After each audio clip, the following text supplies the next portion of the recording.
사연을 소개하겠습니다. 어느 날 갑작스레 본가에 온 새언니가 안쓰러운 표정으로 아빠에게 말을 했어요. 아버님, 저는 항상 아버님 편인 거 잘 알고 계시죠? 많이 힘드시겠지만 항상 힘내세요. 아니, 뜬금없이 그게 무슨 소리야? 평소 새언니가 엉뚱한 행동을 많이 했던지라 아빠가 흠칫 놀란 채 뒷걸음질까지 치고 있었습니다. 하지만 새언니가 여전히 슬픈 눈망울을 한 채 아빠에게 다시 말을 했어요. 평생토록 가족들을 위해 애쓰신 아버님을 정말로 존경하고 있습니다. 그러니까 절대 기죽지 마시고 힘내세요. 우리 아버님 파이팅! 그날따라 새언니가 이해할 수 없는 말들을 하고 있었기에 아빠의 낯빛이 더욱 차갑게 변해가고 있었어요. 혹시나 내가 너한테 뭐 잘못한 거라도 있는 거냐? 그냥 속 시원하게 말해주렴. 아니요. 아버님은 법 없이도 사실 뿐인데 잘못하실 리가 없잖아요. 라며 새언니가 아빠 손에 돈봉투까지 쥐어주고 있었습니다. 무심결에 돈봉투를 받아들던 아빠가 화들짝 놀라며 봉투를 놓쳤는데요. 엄마가 바닥에 떨어진 돈봉투를 집어들고 안에 금액을 확인하다가 놀라서 외쳤어요. 뭐야, 50만 원? 네가 돈이 어딨다고 50만 원씩이나 넣었어? 제가 돈이 없긴 왜 없어요? 네 월급이 250만 원인데 50만 원씩이나 주고 나면 넌 뭐 먹고 사냐? 내가 항상 돈 아껴 쓰라고 했잖니. 얼른 다시 넣어둬. 어머님, 아버님께 힘이 된다면 그까짓 50만 원이 문제겠어요? 저는 하나도 아깝지 않습니다. 다만 우리 아버님께서 용기를 잃으실까봐 그게 걱정인 거죠. 제 마음이니까 그냥 받아두세요. 그리고 꼭 용기 내셔야 해요. 새언니가 다시 아빠 손에 돈을 쥐어주고 있었는데요. 얘가 뭔 말을 하는 거야? 여보, 얘가 이러는 이유를 당신 알 거 아냐? 대체 왜 이러는 거야? 나도 모른다니까. 암튼 난 이 돈 안 받을라니까. 그냥 가져가. 아빠가 다시 거절을 했지만 새언니가 들은 척도 하지 않고는 쏜살같이 밖으로 나가버렸어요. 그 모습에 부모님이 어리둥절한 표정으로 서 있었고요. 결국 엄마가 제게 특명을 내렸습니다. 네 새언니가 왜 저러는지 한번 알아봐. 내가? 그래도 너랑은 말이 잘 통하잖니. 내일쯤 전화해서 한번 물어보던지 해봐. 대체 제가 왜 저러는 건지 알 수가 없구나. 또 뭔 사고라도 치는 게 아닌가 싶다. 그니까 네가 꼭 좀 알아봐. 알았어. 뭔 큰 사고야 치겠어. 근데 가만 보면 우리 가족은 진짜 이상한 것 같아. 우리 가족이 이상하다니 그게 무슨 말이야? 그렇잖아. 며느리가 용돈을 50만 원씩이나 줬는데 어떻게 된 게 겁부터 집어먹을 수가 있어? 넌 그때 일 벌써 잊은 거야? 내가 그때 일만 생각하면 얼마나 기가 막히던지 아직도 심장이 마구마구 뛴다니까. 손사래까지 치던 엄마의 얼굴이 새하얗게 질려 있었습니다. 그때 일을 생각하면 가족들 모두가 경기를 할 정도였는데요. 그 일은 엄마가 TV를 보다 스치듯 했던 말 한마디 때문에 시작이 되었습니다. 요즘은 저 멀티쿠커인가 뭔가가 그렇게 인기가 많다며? 내 친구 영자가 하는 말이 저 쿠커에 삼계탕을 하면 야들야들한 게 그렇게나 맛있다고 하더구나. 어찌나 자랑을 해대던지 눈꿀 시려워서 원. 그렇긴 한가 보더라고. 저것만 있으면 음식하기 엄청 쉽긴 하대. 엄마, 내가 하나 사줄까? 아니야, 됐어. 네가 돈이 어딨다고 사. 그냥 나중에 정 필요하면 엄마가 하나 살게. 엄마와 제가 TV를 보며 대수롭지 않게 말을 주고받고 있었는데요. 옆에서 가만히 듣고 있던 새언니가 눈까지 반짝이며 외쳤어요. 어머님, 저거 필요하세요? 아니, 꼭 필요하다기보다 영자가 워낙 자랑을 하다 보니 궁금하다 그 말인 거지. 그 말씀이 곧 갖고 싶다는 거잖아요. 그럼 우리 거 드릴까요? 뭐? 니네 집에 있는 걸? 근데 니네 집에도 저런 게 있었니? 저번에 갔을 때는 못 봤던 것 같은데. 잘 안 써서 그냥 찬장에 넣어놨어요. 어머님 필요하시면 가져다 드릴게요. 아니야. 니들도 써야 하는데 뭐하러 그래. 내가 정 필요하면 하나 살 테니까 걱정하지 마라. 저희는 어차피 많이 쓰지도 않는다니까요. 제가 다음 주에 가져다 드릴게요. 라며 새언니가 그 어느 때보다 해맑게 웃고 있었습니다. 그렇게 시간이 지나갔고 우리는 새언니의 말을 까마득하게 잊은 채 지내고 있었는데요.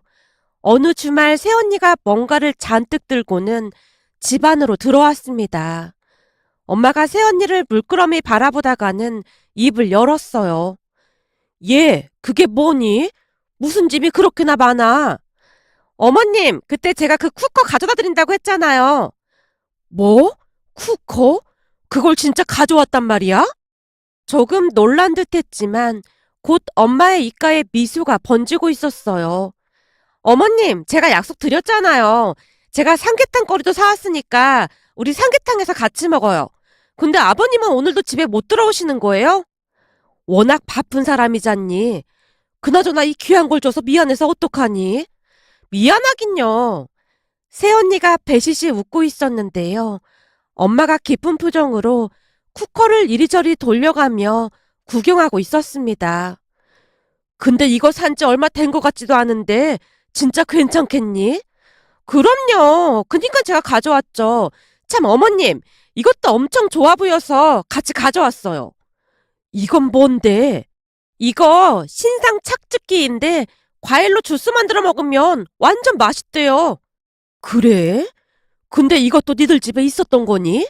네, 집에 있던 거 가져왔어요. 이상하다. 저번 달에 니들 집에 갔을 때 이것도 못 봤던 것 같은데.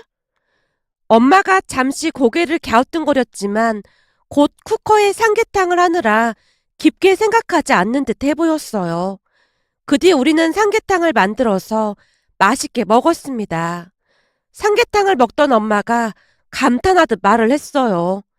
영자 말이 딱 맞네. 요리도 금방 되고 아주 맛이 기가 막히네. 고맙다. 네 덕분에 내가 호강하는구나. 별 말씀을요. 어머님이 기뻐하시니까 저도 기분이 좋은걸요? 엄마의 칭찬에 새언니가 기쁜 목소리로 대답을 했습니다.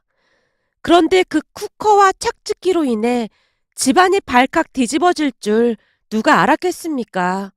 그 뒤 며칠이나 지났을까요? 어느 저녁 오빠가 사색이 된 채 집안으로 후다닥 뛰어들어왔어요. 그 모습에 엄마가 오빠를 나무랐습니다. 미리 연락을 하고 오던지. 아니 이 시간에 웬일이야? 엄마, 혹시 우리 집사람이 뭐 가져온 거 없었어? 다짜고짜 찾아와서 그게 무슨 말이야? 아니 그러니까 그게 이름이 뭐였더라? 그거 있잖아. 요리해서 먹는 뭐라고 하던데? 오빠가 허둥지둥대며 답답하다는 듯이 외치고 있었고 제가 오빠에게 조용히 물었습니다. 혹시 쿠커 말하는 거야? 맞아 쿠커. 엄마 그거 어딨어? 주방에 있지 어디 있긴 어디 있겠어. 엄마 지금 그것 때문에 난리 났어. 아니 난리가 나다니 그게 뭔 소리야. 알아듣게 말을 해. 진짜 미치겠네. 아니 그거 말이야. 집사람이 장모님 쓰던 걸 가지고 왔나 보더라고.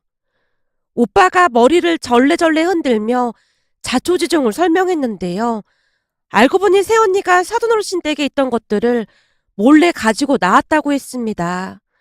오빠의 말을 듣고 있던 엄마의 얼굴이 새파랗게 질려 있었는데요. 뭐? 그니까 네 말은 사부인이 사용하던 걸 들고 나왔다 그 말이야? 그렇다니까. 처가댁에 아무도 없을 때 가서 몰래 가지고 나온 모양이야. 얘가 미쳐도 단단히 미쳤네. 아니 대체 왜 그런 짓을 한 거야? 난 억지로 달라고 한 적도 없었다. 집사람 말로는 장모님께서 많이 안 쓰시는 것 같길래 가지고 왔다고 하는데 장모님은 집에 도둑 든 줄 알고 난리가 났었나 보더라고. 그거 다시 돌려줘.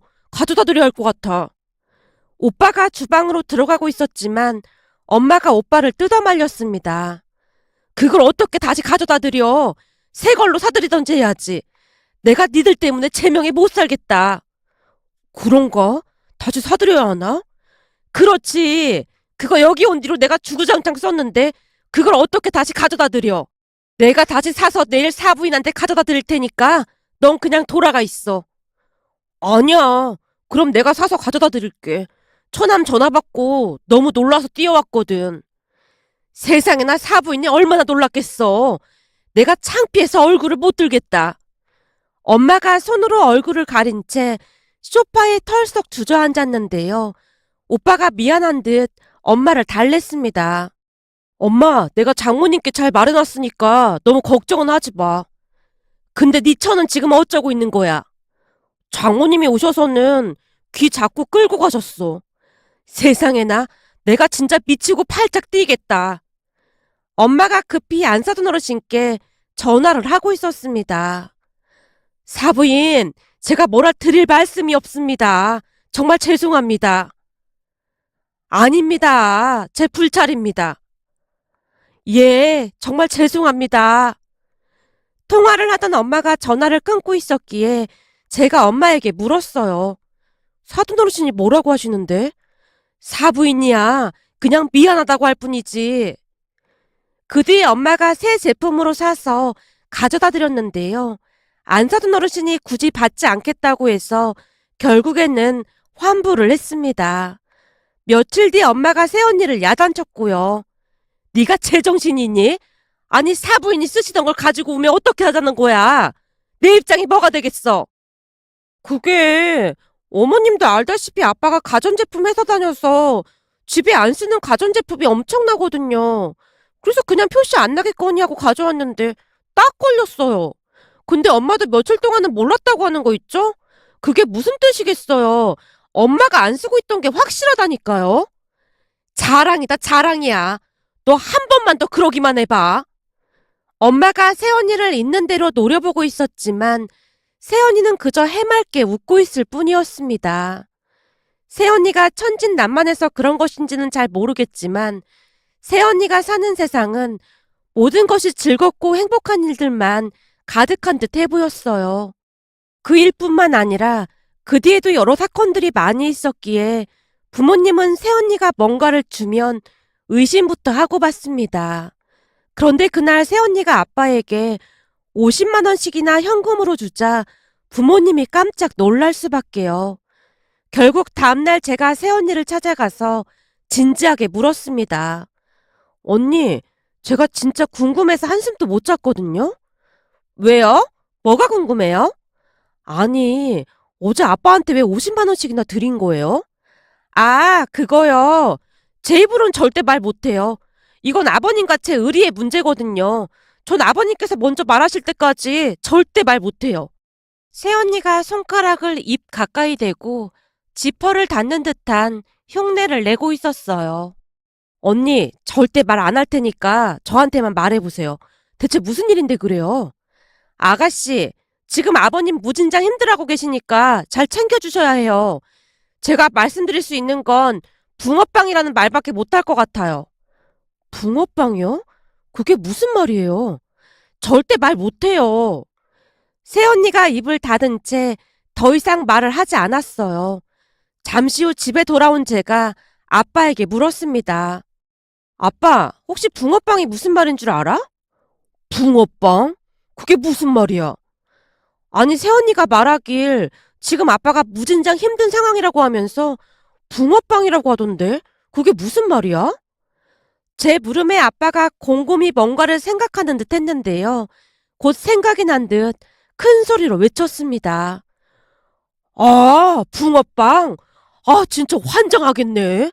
내가 분명히 아니라고 했는데 계속 그러네. 그게 무슨 말이야? 며느리랑 뭔 일이 있었던 거야? 아니, 사실 내가 얼마 전에 잠복 근무를 하느라 붕어빵 장사를 하고 있었거든. 뭐? 붕어빵 장사? 저번에 몇백억대 사기친 사기범 잡느라 며칠 동안 집에도 못 들어왔었잖아. 그것 때문에 한참 잠복 근무를 하고 있었거든. 근데 요즘 사기꾼들이 눈치가 얼마나 빠른지 이번에는 누가 봐도 완벽하게 붕어빵 장사로 위장을 했거든. 아니, 아빠가 형사반장인데 그렇게 직접 위장까지 하고 잠복 근무도 해? 제가 놀라서 묻고 있었는데요. 반장이라고 해서 뒤에서 지시만 하면 되겠어? 솔선수범을 보여야지. 아빠가 이래봬도 한참 땐 이런 거 전문가였어. 그럼 그 붕어빵 리어커도 빌린 거야? 그렇지. 하루치 매출만큼 돈 주고 빌렸거든. 근데 하필 거기에서 며느리를 만난 거야. 며느리가 친구들이랑 놀러 왔다가 나를 알아본 모양이더라고. 그래서 내가 조용한 데로 데리고 가서 별일 아니니까 조용히 가라고 했거든. 근데 그때부터 자꾸만 내가 실직했다고 저러는 것 같아. 잠복근무라고 말을 하지 그랬어. 했지. 내가 안 했겠어. 근데도 자꾸만 저런다니까. 그 뭐라더라. 의리를 지켜준다나 뭐래나 힘을 내라고 하질 않나? 계속 저러고 있다니까. 진짜 미치고 팔짝 뛰겠네.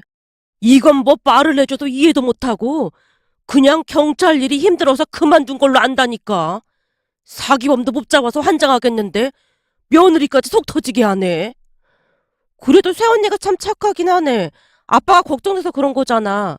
언제 한번 아빠 일하는 강력계 초대해서 일하는 모습 보여주던지 해. 아빠가 답답하다는 듯이 긴 한숨을 내쉬고 있었습니다. 그때 아빠가 새언니에게 강력계 구경까지 시켜주고 나서야 오해가 풀렸는데요. 그때부터 새언니가 형사라는 직업에 대해 엄청난 관심을 보이기 시작했습니다. 본가에 자주 놀러와서는 아빠한테 묻곤 했거든요. 아버님, 혹시 이번에는 어떤 사건이에요? 내가 명색이 수사반장인데 사건을 막 떠들고 다녀서야 되겠냐? 넌 왜 그렇게 사건에 관심이 많아? 제가 생각해봤는데요. 이 강력계 형사라는 직업이 엄청 멋진 직업 같아서요. 새언니가 눈을 반짝이고 있었습니다. 그러던 어느 주말에는 집에 전화가 한 통 걸려왔는데요. 전화를 받던 엄마가 비아냥거리며 말을 했습니다. 아이고, 그러세요? 우리 집이 어딘지 다 안다고요? 그래요. 그럼 시간 날 때 한번 올래요? 내가 라면이라도 한번 끓여줄까? 예전에 도망 다니느라 많이 힘들었을 텐데 인생 똑바로 살아, 이 인간아. 엄마가 전화를 끊어버렸습니다. 그 모습을 지켜보고 있던 새언니가 궁금한 듯 물었어요. 어머님, 무슨 전화인데 그러세요? 뻔하지 뭐. 전에 네 시아버지한테 잡혀갔던 사람인데 술 처먹고 전화해서는 가만 안 놔둔다고 하는구나. 아니, 전화번호를 몇 번이나 바꿨는데 우리 집 전화번호는 어떻게 한 거야? 그런 전화도 와요? 어떻게 알아냈는지는 잘 모르겠지만 간혹가다 전화가 오긴 하지. 그런 전화 때문에 이사도 얼마나 많이 했는지 몰라. 우와, 근데 어머님은 안 무서우세요? 나도 처음에는 바들바들 떨었지. 근데 나도 이제는 깡밖에 안 남아서 저런 거 하나도 안 무섭다. 이래봬도 내가 네 시아버지한테 유도도 조금 배우고 호신술도 배우고 그랬잖니. 강력계 형사 마누라 하려면 이 정도는 해야 한다. 우와, 어머님 짱 멋있어요. 새언니가 존경 가득한 눈빛으로 엄마를 바라보고 있었습니다. 그 뒤에도 새언니는 본가에 밥 먹듯 드나들었는데요. 주말이면 집에 와서 엄마한테 호신술을 배우기도 했거든요. 그러던 어느 날은 엄마와 제가 음식을 하고 있었기에 걸려오는 전화를 새언니가 받았는데요. 거실에서 전화를 받던 새언니의 말에 엄마와 제가 깜짝 놀라고 말았습니다. 네? 김수봉 씨요? 집에 안 계신데요? 뭐라고요? 가만 안 놔두겠다고요? 이 양반 이거 안 되겠네? 가만 안 놔두면 어떻게 할 건데? 우리도 김수봉 씨 얼굴 본 지 한참 됐으니까 혹시 만나게 되면 가끔은 집에 좀 들어오라고 전해줘요. 근데 말하다 보니까 짜증나네? 니들 같은 인간 때문에 우리 김수봉 씨가 집에 못 들어오는 거 아니야. 그니까 제발 착하게 좀 살아. 그래야 우리가 김수봉 씨 얼굴을 볼 수 있을 거 아니야. 네? 뭐라고요? 내가 누구냐고요? 난 김수봉 씨 며느리인데요? 뭐라고요? 밤길 조심하라고요? 그러는 넌 낮길 조심해라. 내 눈에 띄기만 해봐. 아주 그냥 확. 암튼 김수봉 씨 연락되면 우리 어머니께서 기다리시니까 빨리 들어오라고 전달 좀 해줘요. 그럼 전화 끊을게요. 새언니가 어찌나 박력 있게 이야기를 하고 있던지 엄마가 혼비백산한 채 새언니에게로 뛰어가고 있었는데요. 어머님, 강력계 형사 며느리라면 이 정도 깡은 있어야 하는 거 아니겠어요? 저 완전 잘했죠? 얘, 너 어쩌려고 그래? 어머님, 이제 저도 가족인데 슬슬 적응을 해야죠. 근데 완전 스릴 넘치는데요? 근데 아까 전화 온 그 사람이 당황했던지 목소리까지 막 떨면서 와, 김수봉이만 독종인 줄 알았더니만 며느리도 김수봉이랑 똑같네 그래. 어디서 지랑 똑같은 며느리를 데리고 왔어. 참 대단하다 대단해. 이러고 전화 끊던데요? 그 말에 제가 그만 웃음이 터져버리고 말았는데요. 새언니의 천진난만한 모습에 웃음을 참을 수가 없었습니다. 사실 아빠가 강력계 형사여서 늘 바쁠 수밖에 없었는데요. 혹시나 무슨 일이라도 생길까 싶어 항상 노심초사하며 사셨던 엄마에게 갱년기가 찾아오면서 많이 우울해하셨는데요. 천방지축 새언니로 인해 갱년기도 잊은 듯해 보였어요. 딸인 저보다 엄마와 더 많은 시간을 보냈으니까요. 어느 날은 제가 오빠에게 묻기도 했습니다. 오빠, 새언니는 세상이 그냥 다 아름다워 보이는 것 같아. 평소에도 걱정 하나도 없지? 그렇지. 아마도 장모님 성격을 그대로 닮은 것 같더라고. 처가댁 분위기도 그렇거든. 처음에는 새언니가 너무 천방지축이라 좀 그랬는데 요즘 보니까 새언니 덕분에 엄마가 계속 웃고 있는 거 있지? 이래서 집안을 보고 결혼을 하라는 거구나 싶더라고. 나도 결혼할 때 성격 좋고 인상 많은 사람인지 잘 확인해 봐야겠어. 제가 새언니 칭찬을 하고 있었는데요. 그렇긴 하지. 나도 네 새언니한테 고맙긴 해. 근데 요즘은 경찰 공무원 시험 본다고 난리도 아니야. 뭐? 경찰 공무원 시험? 아니 멀쩡히 회사 잘 다니고 있는데 굳이 시험을 뭐하러 봐? 몰라. 아버지처럼 멋진 경찰이 될 거라나 뭐라나 그러고 있어. 하고 싶은 건 해야 직성이 풀리는 성격이라 그냥 하라고 했다. 하지만 우리는 새언니가 정말로 경찰 공무원이 되리라고는 생각지도 못했는데요. 2년 가까이 정말 열심히 공부도 하고 운동도 하더니 정말로 합격을 했습니다. 새언니가 합격을 했다는 소식에 엄마가 긴 한숨을 내쉬기도 했어요. 내가 경찰이라면 아주 지긋지긋한데 며느리까지 경찰이 뭐야? 그래도 새언니 진짜 대단하다. 그렇다고 진짜 경찰이 된 거야? 그렇게 새언니는 경찰이 되었고 하루하루 바쁘게 지내는 모습이었는데요. 어느 날은 아빠가 홀로 작은 방으로 들어가는 모습을 보고 새언니가 아빠를 따라 들어가려고 했기에 제가 새언니를 말렸습니다. 새언니, 거기 아빠 작업실이라 따라 들어가면 안 될 것 같은데요? 아가씨, 저도 경찰이잖아요. 그니까 괜찮아요. 들은 척도 하지 않고 새언니가 아빠들을 쫄래쫄래 따라 들어가는 모습에 제가 문에 귀를 바짝 갖다 대고는 무슨 이야기를 하는지 들으려고 애쓰고 있었는데요. 아빠와 새언니의 대화 소리가 들려왔습니다. 넌 왜 자꾸 내 사건에 집착을 해? 아버님, 저도 경찰이니까 앞으로 저랑 상의하시면 도움이 될 거예요. 이래봬도 제가 추리소설을 무진장 많이 읽었거든요. 아니, 넌 교통계가 왜 자꾸 강력계 일을 넘보고 있어? 아버님, 제가 쉬는 날에 아버님 잠복 근무하는 거 도와드릴까요? 저 호떡 굽고 이런 거 진짜 잘할 자신 있어요. 저 같은 인재를 교통계에서 근무를 시키는 건 국가적으로 큰 손실이라니까요. 새언니가 쉴 새 없이 말을 하고 있었고 아빠가 귀찮다는 듯이 대꾸를 하고 있었는데요. 그냥 듣는 것만으로도 웃음이 터져나올 정도였습니다. 새언니는 지금도 교통계에서 열심히 근무를 하고 있지만 여전히 강력계에 욕심이 많은 모양으로 요즘은 권투도 배우고 호신술도 배우고 있답니다. 얼마 전 엄마 심부름으로 새언니 집에 갔다가 환하게 웃고 있는 새언니를 보며 지나간 일들이 떠올라 이렇게 글 남겨봅니다. 오늘의 사연은 여기까지였습니다. 즐겁게 보셨다면 구독, 좋아요 부탁드립니다. 고맙습니다.